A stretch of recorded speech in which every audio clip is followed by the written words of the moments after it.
Hi అండి. Welcome to Amara kitchen. నేను మీ అమరేశ్వరి. ఈరోజు మన ఛానల్‌లో రాయలసీమ స్టైల్ పల్లీ కారప్పొడి ఎలా చేయాలో చూపించబోతున్నాను. ఇది వేడి వేడి అన్నంలోకి నెయ్యి వేసుకొని తింటే చాలా బావుంటుంది. అలానే ఇడ్లీ, దోస, టిఫిన్స్‌లలోకైనా తినొచ్చు.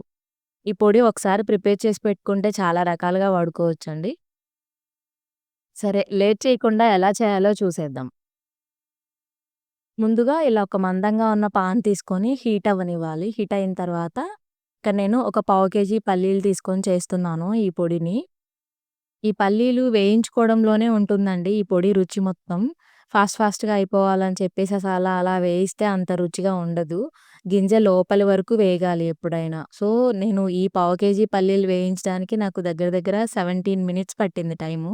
సో, లోలో పెట్టేసుకొని నిదానంగా గింజ లోపలి వరకు వేగాలి. ఇలా వేయించుకున్న పల్లీలని ఒక ప్లేట్‌లోకి తీసి చల్లారబెట్టుకోవాలి. చల్లగా అయిన తర్వాత మనం మిక్సీకి వేసుకోవచ్చు. ఈలోపు మళ్ళీ ఇదే పాన్‌లో 1 టేబుల్ స్పూన్ ఆయిల్ వేసుకోవాలి. ఆయిల్ హీట్ అయిన తర్వాత ఫ్లేమ్ లోలోనే పెట్టేసుకొని చేసుకోండి ఇదంతా కూడా.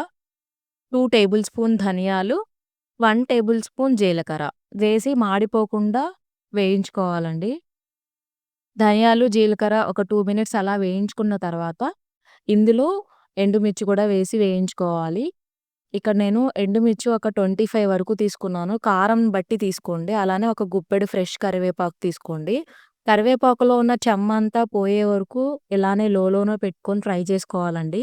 కరివేపాకులో చెమ్మ ఉంది అంటే ఎక్కువ రోజులు అసలు నిల్వ ఉండదు. అలానే కొంచెం చింతపండు. ఎక్కువ అక్కర్లేదు. చాలా కొంచెం నేనిక్కడ చూపిస్తున్నాను చూడండి. ఆ క్వాంటిటీ సరిపోతుంది. ఇవన్నీ లోలోనే పెట్టేసుకొని ఫ్రై చేసుకోవాలి. మిరపకాయలు గానీ, ధనియాలు, జీలకర్ర గానీ ఏవి మాడిపోకూడదు. మాడిపోతే టేస్ట్ చేంజ్ అయిపోతది. బాగోదు.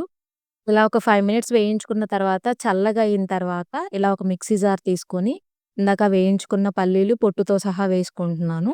ఇందులోకే సరిపడినంత కల్లుప్పు తీసుకొని, అలాగే ఇందాక వేయించుకున్న ధనియాలు, జీలకర్ర ఉన్నాయి గదా! చింతపండు ఒకటి తీసి పక్కన పెట్టేసేసి మిగిలినవన్నీ వేసి పల్స్ ఇస్తూ గ్రైండ్ చేయాలి. కంటిన్యూగా గ్రైండ్ చేస్తే ముద్దగా అవుతుంది. బాగుండదు. సో, పొడి పొడిగా రావాలి అంటే పల్స్ ఇస్తూ స్పూన్‌తో అలా కలుపుతూ గ్రైండ్ చేసుకోండి బావుంటుంది.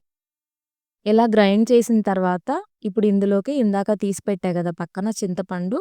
ఆ చింతపండు అలానే ఒక 15 వరకు వెల్లుల్లి రెబ్బలు వేసి లాస్ట్‌లో మళ్ళొక పల్స్ ఇవ్వండి.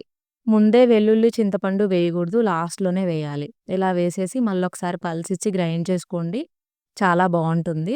జనరల్‌గా పులగంలోకి ఈ పొడి వేసుకొని, నెయ్యి వేసుకొని తింటారు రాయలసీమ వారైతే. చాలా బావుంటుందండి టేస్ట్.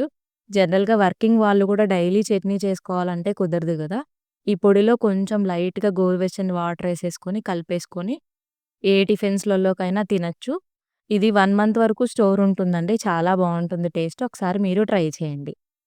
మీకు ఈ రెసిపీ నచ్చినట్టయితే అమరా కిచెన్ ఛానెల్‌ని సబ్స్క్రైబ్ చేయండి. Thank you for watching.